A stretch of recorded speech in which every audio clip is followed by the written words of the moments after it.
children, I am Mushkeen, your English teacher, and I welcome all of you to this session. Children, we all believe in this thing, that there is this supernatural power that controls everything, that we all are dependent on that supernatural being. Who is the supernatural being? Children, you believe it, I believe it, others also believe in it, but we know that this supernatural power is different for different human beings, and we call it religion. Absolutely. Now, religion, I do not want to discuss that here. What I am discussing is the belief, the faith that we have in that supernatural being. Doesn't matter what religion we belong to. But we believe, we have this firm faith in that supernatural being, that this supernatural being controls everything and has the power to do anything. We also believe that this supernatural being does not commit any mistakes. He is the giver, he is the taker as well. He is the sustainer, only sustainer.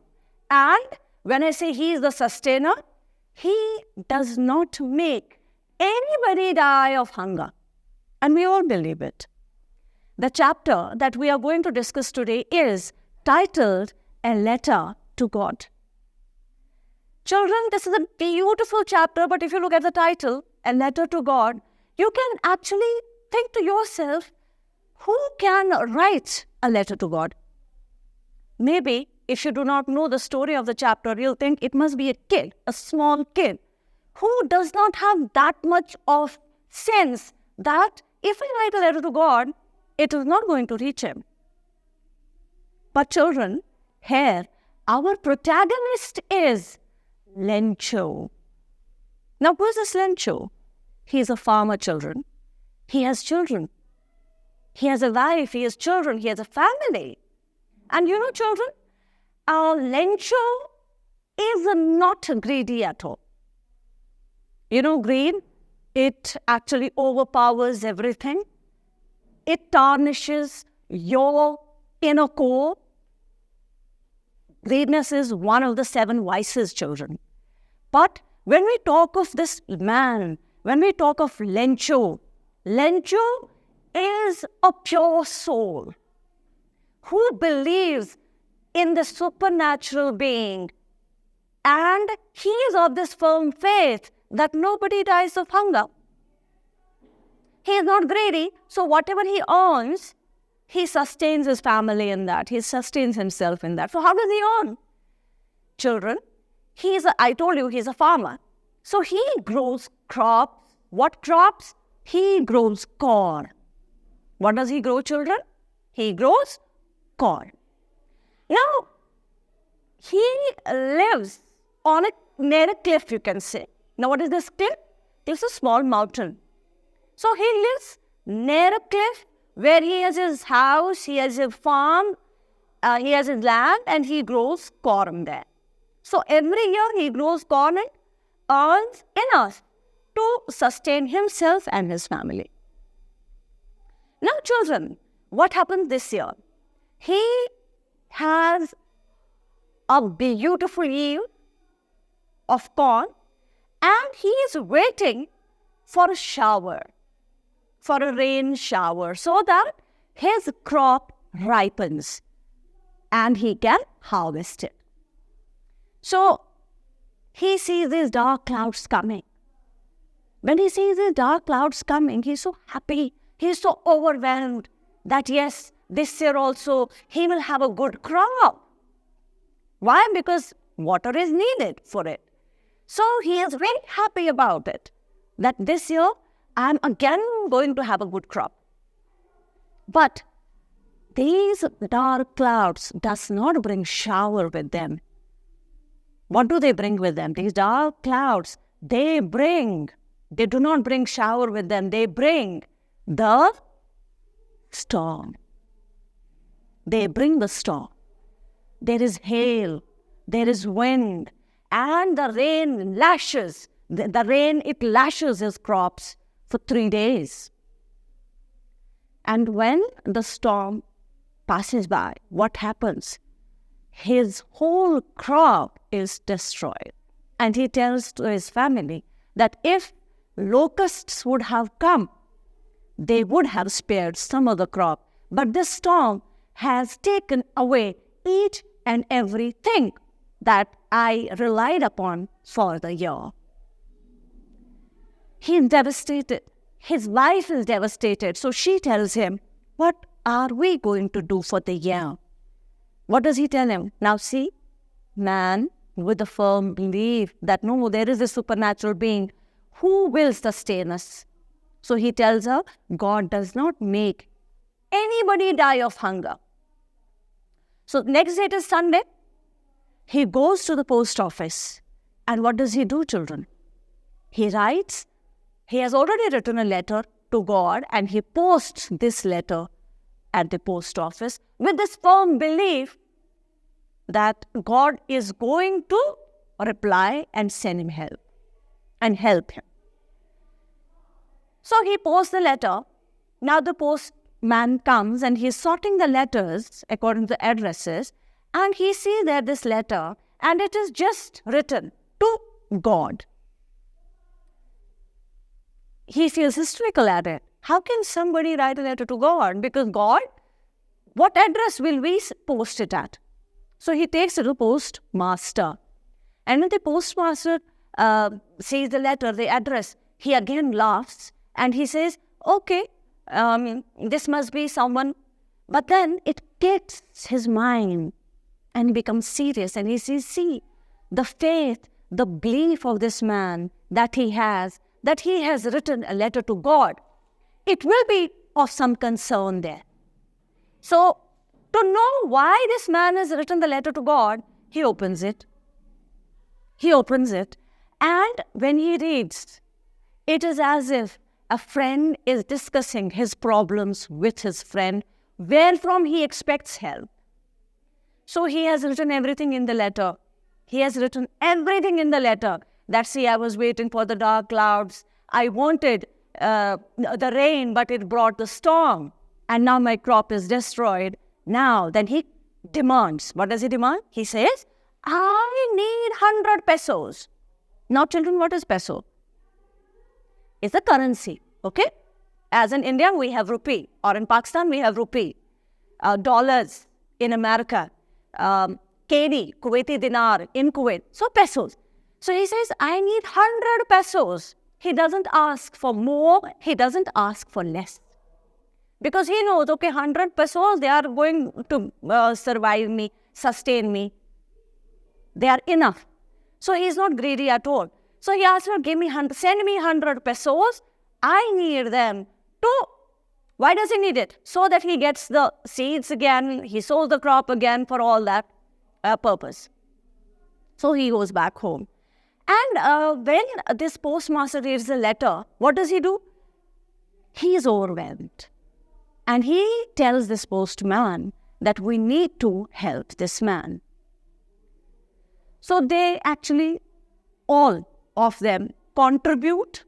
The employees at the post office, he himself, they all contribute for Lencho, who is our protagonist, who has actually written a letter to God to help him. So they contribute the money so that they want actually to help him. So what do they do after it? The contribution is only 70 pesos. Lencho has asked for 100 pesos. But they say, okay, 70 pesos, let's post it. A week passes by. Next Sunday, he goes to the post office. And he is completely kind of like not overwhelmed, not stressed, nothing. So he goes there and as soon as the postmaster sees him coming, he tells the postman to give him the letter with the money that they have contributed. So he goes there and he gives him the letter. Okay, you have got a reply from the God. He's okay, casual. Why? Because he actually expected the letter. He was sure that God will reply him back and he will actually send him help. He will help him. So he takes the letter casually opens it, and yes, one more thing, very important thing. When they write the letter, this postmaster signs the letter as God. Why does he sign the letter as God? So that his faith remains as it is. It doesn't get shaken. So he signs it as God, so that he gets, okay, I have actually received the letter from God. He opens it and he sees the signature and he counts the money, but it is short of 30 pesos. He's very angry, very, very angry. And what does he do? He goes to the window, asks for a postcard, and goes ahead and writes something, takes a stamp card, and with a fist thumps it there to show his anger, to show his dejection, because he is of the firm belief that God does not make any mistakes. So he had asked for 100 pesos. He is sure God has sent him 100 pesos. So what does he do? He writes a letter back and posts it and leaves the post office. All this is witnessed by the postmaster, because he's very he knows he has helped Lencho. So he is expecting that he'll say thank you or maybe something else. So as soon as Lencho leaves, he asks the postman to get the letter to him. He opens the letter, and what is there in the letter? It's again a complaint. See, I have asked for 100 pesos. I know you would have sent me 100 pesos, but I got only 70 pesos. All the post office employees are a bunch of crooks, and they have stolen my 30 pesos. Children, here in the last paragraph, this is the last paragraph of your chapter, we see its irony. The irony is that, see, they helped him actually, but he doesn't have any faith in them. He has faith in Almighty. He does not believe his fellow beings. He believes the supernatural being. That no, he'll not make mistakes. We are greedy. We steal. We harm each other. So God has sent me 100 pesos. 30 pesos they have stolen. Then he says, send me those 30 pesos. मैं क्या करूँ? मुझे नहीं पता. You have to help me. So send me those 30 pesos, but not to them. Directly to me. Children, what do we learn from this chapter? We learn that yes, we are here to help each other. Why are we humans? We are humans because of humanity. We are humans because of concern. When we consider others, and when I say others, when we are kind to all, when I say others, when I say all, it encompasses everything and everybody, even your environment, even these animals, birds, plants, everything. In class 9, you have this poem on killing a tree. What does the writer tell us there? That this is a being. It has taken years and years of resilience that this tree is this tall. And even if you cut it and you do not pull it out completely, small twigs will grow out of the sod and it will again turn into a big tree. Why? Because the actual strength lies in its roots. Children, why are we humans? I want to reinforce it. Why are we humans? We are humans because Allah has given us reason. We can judge between right and wrong. Right? And Allah commands us, be kind, be helpful. He doesn't say be kind to humans only. Be helpful to humans only. No, be kind, be helpful. Even there is this Sahih Hadith. Muhammad Sallallahu Alaihi Wasallam says that even your smile, if you smile at your brother, that is charity. Right? You have another poem. I'm sure you would have read it in class 9, A Legend of the Northland. Why did that priest, Saint Good Peter, why did he change that woman, the baker, into the woodpecker? Because she did not believe in charity. She was greedy. So children, let's pledge to be kind, to be generous, and to be helpful to each other, so that we restore the fabric of faith and belief in each other. Definitely, He is the sustainer, He is the giver, He is the taker, and life in itself is a test. But if you come across a situation where you have to decide, you have to choose to help or not to help, that is a test for you. Thank you very much. I hope the chapter is clear to you.